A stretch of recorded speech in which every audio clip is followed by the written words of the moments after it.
ان کے ساتھ میرا بھی ایک سلوک ہوگا. تتنزل علیہم الملائکۃ، کثرت کے ساتھ ان پر فرشتے نازل ہوں گے. لا تخافوا ولا تحزنوا، یہ کہتے ہوئے کہ تم کوئی خوف نہ کرو اور کوئی غم نہ کھاؤ. نحن اولیاؤکم فی الحیات الدنیا وفی الآخرہ، ہم اس دنیا میں بھی تمہارے ساتھی ہیں اور آخرت میں بھی تمہارے ساتھی رہیں گے. وَلَكُمْ فِيهَا مَا تَشْتَهِي أَنفُسُكُمْ، تمہارے لیے اس جنت میں جس کی خوشخبری لے کر ہم آئے ہیں وہ کچھ ہے جو تمہارے دل چاہتے ہیں. وَلَكُمْ فِيهَا مَا تَدْعُونَ، اور وہ کچھ ہے جس کا تمہیں دعا کرتے ہو، جو تمہارا مطلوب اور مقصود ہے. جیسا کہ میں نے پہلے بیان کیا، سوال یہ پیدا ہوتا ہے کہ ان لوگوں میں سے تو کچھ شہید بھی ہوئے، انہوں نے جانیں دے دی. بہت سے ہیں جن کے اموال لوٹے گئے، بہت سے ہیں جن کے بچے ان کی آنکھوں کے سامنے قتل کیے گئے، بہت سے ہیں جن کی ساری عمر کی کمائیاں ان کی آنکھوں کے سامنے جلا کر خاک کر دی گئیں. پھر لا تحزنوا کا کیا مطلب ہے اور لا تخافوا کے کیا معنی؟ وہ جنت کیسی ہے جس کی خبریں فرشتے لے کر آتے ہیں اور کہتے ہیں وہ جنت شروع ہو گئی اسی دنیا میں. کہ دو معنی ہیں، ایک تو یعنی اور بھی معنی ہوں گے لیکن دو معنی ہیں جن کی طرف میں آپ کو آج توجہ دلانا چاہتا ہوں. ایک معنی تو یہ ہے کہ قومی خطاب ہے اور جمع کے صیغے میں مخاطب کیا گیا ہے، جس کا مطلب یہ ہے کہ قومی تقدیر اس طرح پر بنے گی، فرشتے نازل ہوں گے، انفرادی طور پر کچھ نقصان بھی پہنچیں گے، لیکن بالآخر ہر نقصان کے بعد ایسے سامان پیدا کیے جائیں گے کہ وہ پہلے سے بہت بہتر حالت میں ہوں گے. ان کے چند روپے لوٹے جائیں گے تو وہ لکھو کھا میں تبدیل ہو جائیں گے، ان کی چند جانیں ضائع ہوں گی تو لکھو کھا اور لوگ ان میں شامل ہوں گے اور ان کی اولادوں میں بھی برکت دی جائے گی. یعنی یہ ایسی قوم ہے ان کو حزن کے رستوں پر نہیں چلنا، ان کے غم پیچھے رہتے چلے جائیں گے اور خوشیاں آگے آگے دوڑیں گی ان سے، اور ان کے تمام خوف امن میں تبدیل کر دیے جایا کریں گے. ایک تو یہ معنی ہے اس کا، اور ایک یہ بھی معنی ہے کچھ خدا کے ایسے بندے بھی ہوں گے ان میں سے استقامت والے کہ جن کو خدا کے راستے کے غم نہیں نظر آئیں گے، جن کو جب خدا کے نام پر ڈرایا جائے گا اور خدا کا نام لینے کے نتیجے میں ڈرایا جائے گا وہ خوف سے آزاد لوگ ہوں گے. چنانچہ یہ وہ گروہ ہے جس کے متعلق ایک دوسری جگہ فرمایا الا ان اولیاء اللہ لا خوف علیہم ولا هم يحزنون. انہی لوگوں میں جن پر فرشتے نازل ہو کر یہ کہتے ہیں کہ غم نہ کھاؤ اور خوف نہ کرو، کچھ ایسے لوگ ہیں جو غم اور خوف سے پہلے سے آزاد کر دیے گئے ہیں کیونکہ اولیاء اللہ ہیں. اور ان دونوں معنوں کے لحاظ سے جنت کی خوشخبری کی تعبیریں بھی الگ الگ کر دی گئی. یعنی وہ لوگ جو شہید ہو رہے ہیں ان کو جب فرشتے کہتے ہیں کہ لا خوف نہ کھاؤ اور غم نہ کرو، یا غم نہ کرو اور خوف نہ کھاؤ، تو اس کے کیا معنی ہوتے ہیں؟ کیا وہ تان سمجھتے ہیں اس وقت؟ ہرگز نہیں، کیونکہ خدا کی راہ میں جو کچھ وہ پیش کرنا چاہتے ہیں وہ کے دل کی تمنا ہوتی ہے. ما تشتہی انفسکم، ان کے لیے یہی ہوتا ہے کہ وہ خدا کی راہ میں شہید کر دیے جائیں. چنانچہ ایسے بھی اولیاء اللہ حضرت صلی اللہ علیہ وآلہ وسلم کے زمانے میں گزرے ہیں کہ جنہیں دعائیں کروائی ہیں پیچھے پڑھ کے، یا رسول اللہ دعا کریں کہ ہم شہید ہو جائیں. جنگ احد میں ایک صحابی کے متعلق آتا ہے کہ بار بار وہ دشمن پر حملہ کرتے تھے اور پھر واپس آ جاتے تھے، تک کہ انہوں نے عرض کی کہ یا رسول اللہ میرے لیے دعا کریں کہ میں واپس نہ آؤں، میں شہید ہو جاؤں. اور پھر وہ گئے اور پھر واپس نہیں لوٹے.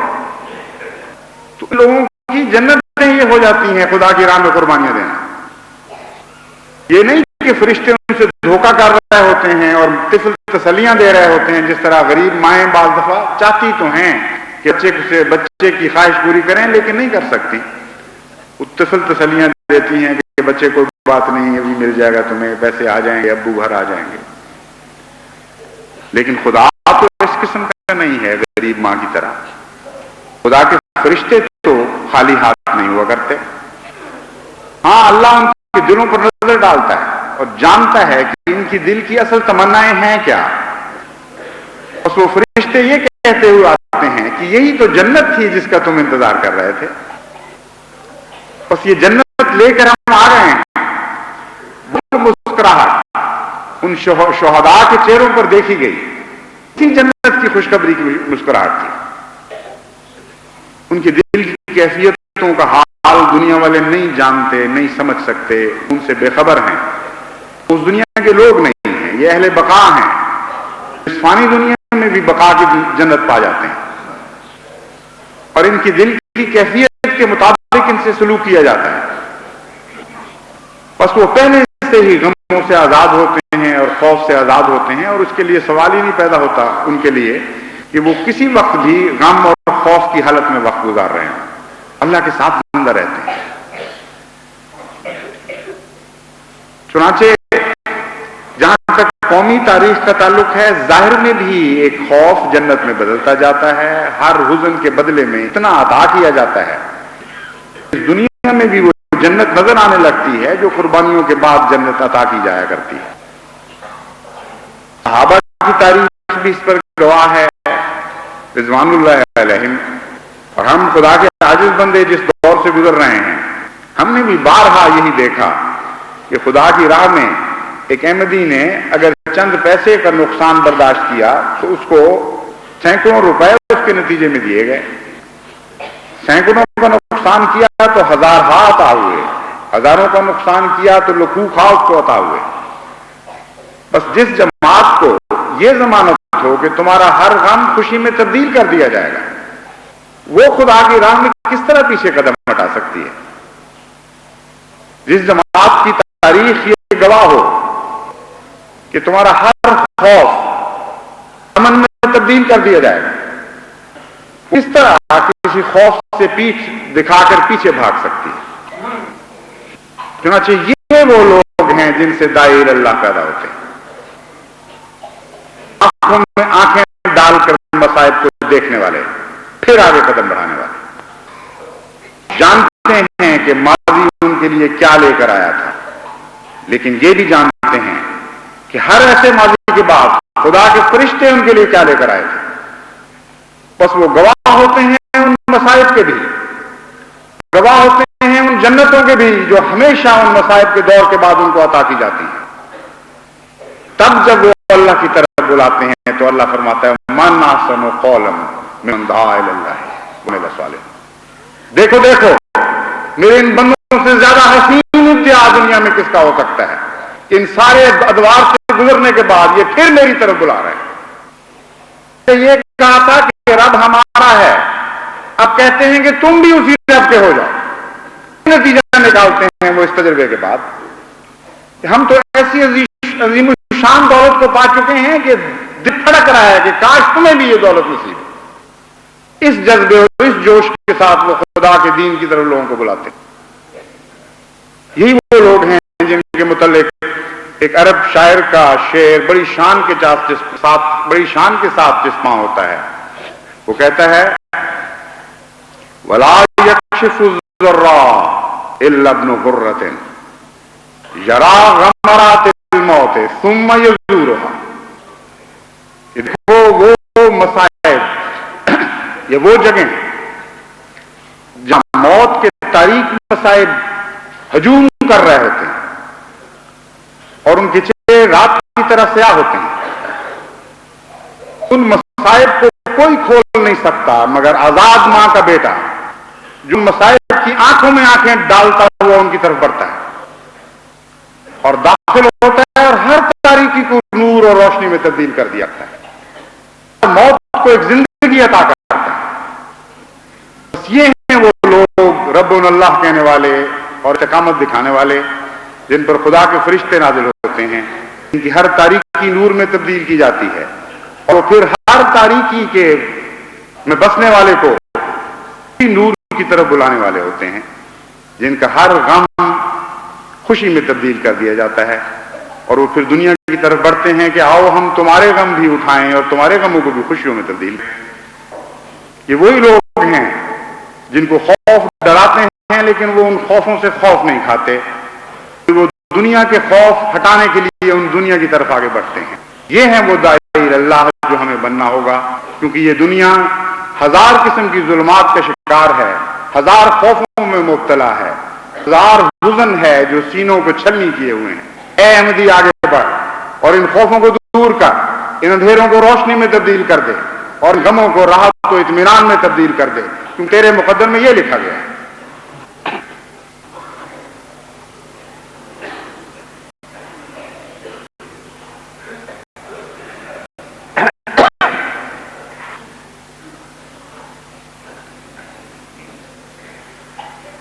الحمدللہ نحمدہ ونستعینہ ونستغفرہ ونؤمن بہ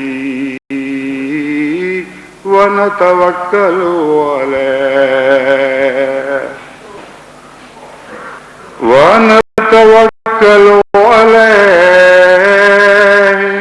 ونعوذ باللہ من شرور انفسنا ومن سیئات اعمالنا ومن يهده الله فلا مضل له ومن يضلله فلا هادي له ونشهد أن لا إله إلا الله وحده لا شريك له ونشهد أن محمدا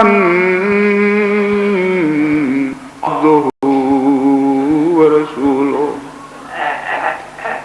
عباد الله رحمكم الله إن الله يأمر بالعدل والإحسان وإيتاء ذي القربى وينهى عن الفحشاء والمنكر والبغي يعظكم لعلكم تذكرون واذكروا الله يذكركم وادعوه يستجب لكم